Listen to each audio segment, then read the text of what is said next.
The idea here was what? Was that my morality depends on the situation.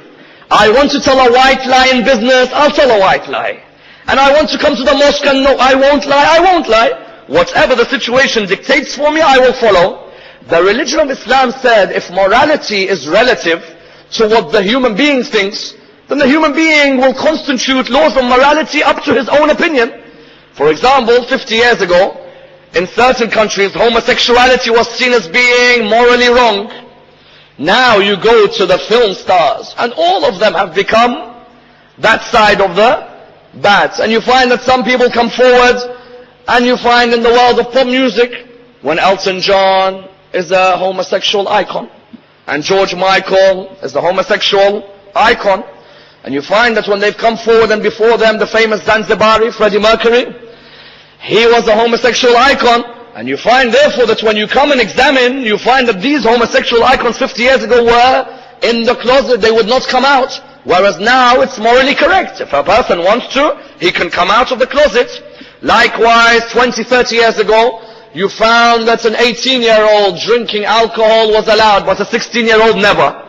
Whereas now you find in certain legal systems that let them drink from 16 so they can have a good time.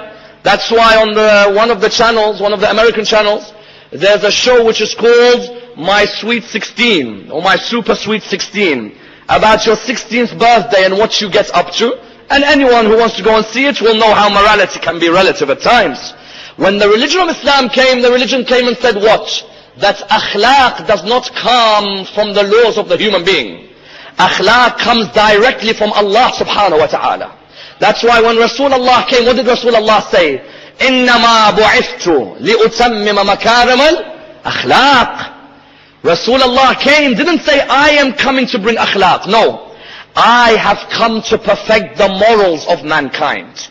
Which means that I am not the one who's making the law of akhlaq.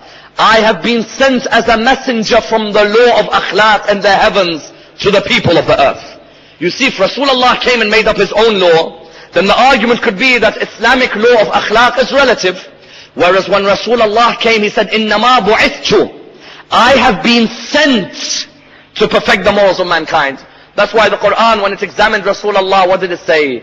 وَإِنَّكَ لَعَلَى خُلُقٍ عَظِيمٍ.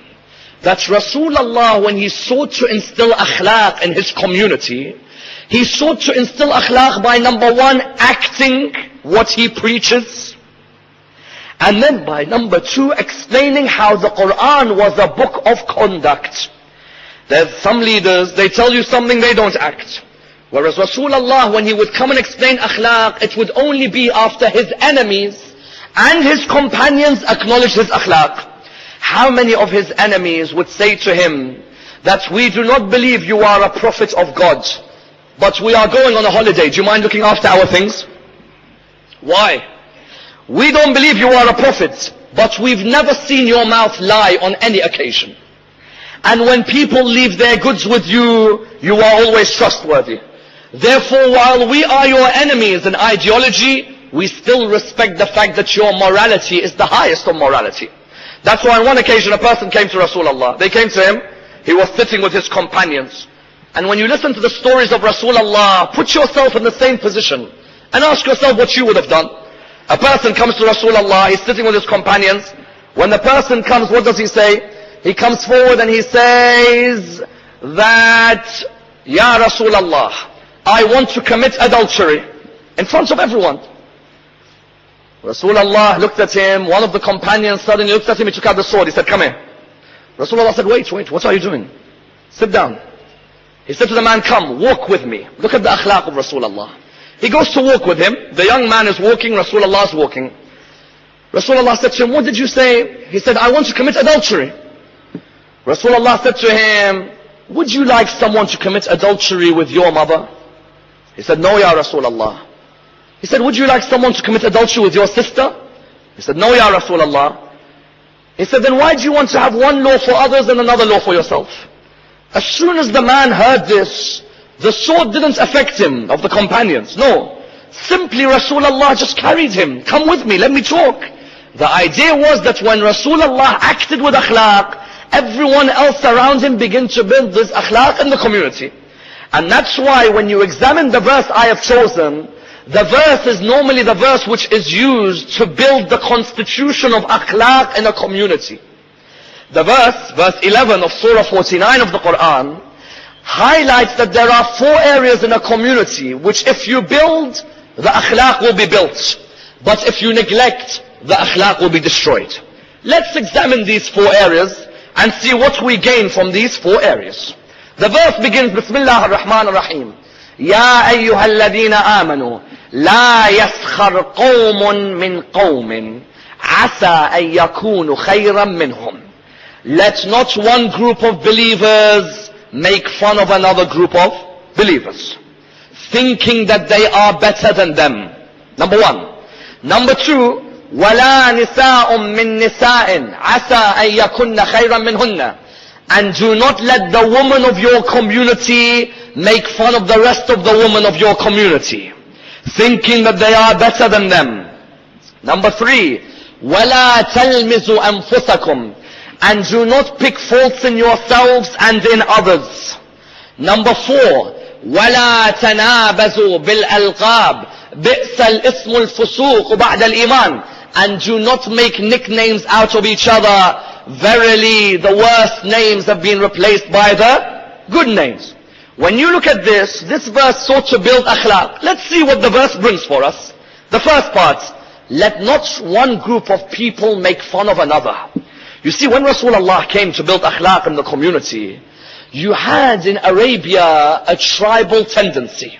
There was a lot of tribal prejudice, and there was a lot of religious prejudice, and there was a lot of racist tendencies.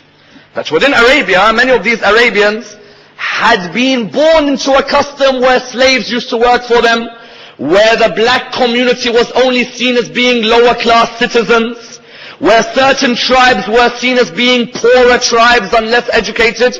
Rasulullah came and saw these people had no respect for each other. That in many cases, they would see each other as being one lower than the other. When Rasulullah came, he came forward and he said that the only thing that should differentiate any of you in the community is your taqwa, not your color, not your tribe, not your religious creed. No, the only thing that should differentiate you is your taqwa. That's why on one occasion within his community, there was a man by the name of Juwayber. Juwayber was a black man.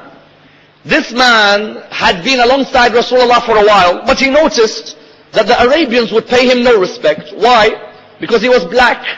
And not only did the Arabians not pay him any respect, but that the Muslims themselves wouldn't pay him respect. That even though the Muslims saw that the muezzin was black, Juwayber being another black man, many of them would say, well, to tell you the truth, he's become a Muslim, but he's still lower class. We are still the upper. Juwayber came to Rasulullah. Rasulullah looked at him. He said, Juwayber, do you mind if I ask you a question? Why are you not married? You know, Rasulullah, when he finds out someone's single, that's it. We have to get you married. Rasulullah said, Juwayber, why are you not married? Juwayber said, Ya Rasulullah, who's going to accept me? I have no wealth, and I have no health, and I am black, and I am living in the middle of the Arabians. Who's going to accept me? Rasulullah said to him, Juwayber, I want you to go and visit Ziyad ibn Lubayd. He said, who is he, Ya Rasulullah? He said, he's one of the heads of the Ansar of Medina.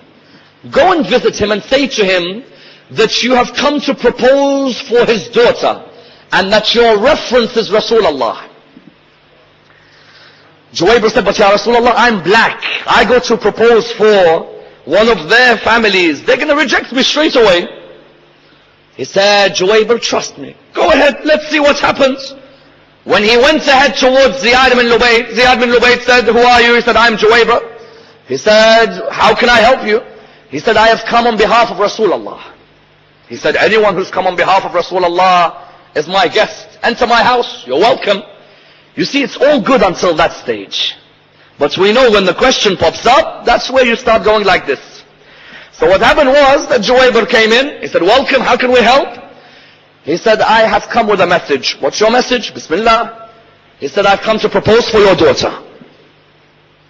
He looked at him and he's wondering, you're black.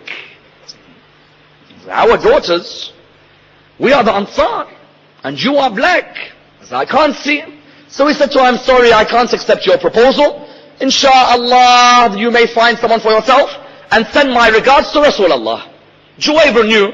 He left. As he was leaving, Ziyad bin Lubayt thought in his head that if this man has come on behalf of Rasulullah, how could I reject him like that? He said to him, Juwayr, come back in the house. Juwayr came back. He said to him, Juwayr, stay here. Let me go and visit Rasulullah. Let me speak to him.